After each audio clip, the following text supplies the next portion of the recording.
Beredar di media sosial video sopir Expander mengacungkan jempol ke bawah kepada ambulans di belakangnya. Dari informasi yang dihimpun, peristiwa itu terjadi di dekat Terminal Jatijajar Jalan Raya Bogor, Cilodong, Depok, Jawa Barat. Video itu tersebar di media sosial salah satunya Instagram dan diunggah oleh akun @udandri pada Jumat tanggal 18 Juni tahun 2021.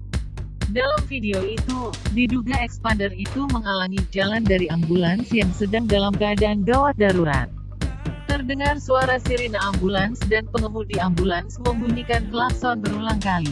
Mobil Expander warna putih tersebut tak kunjung memberi jalan kepada ambulans, padahal di lajur kiri atau sebelah kiri mobil itu cukup lengang meskipun ada beberapa kendaraan lain. Dari video yang di-zoom, terlihat seketika sopir Expander mengeluarkan tangannya melalui jendela dan mengacungkan jempol ke bawah.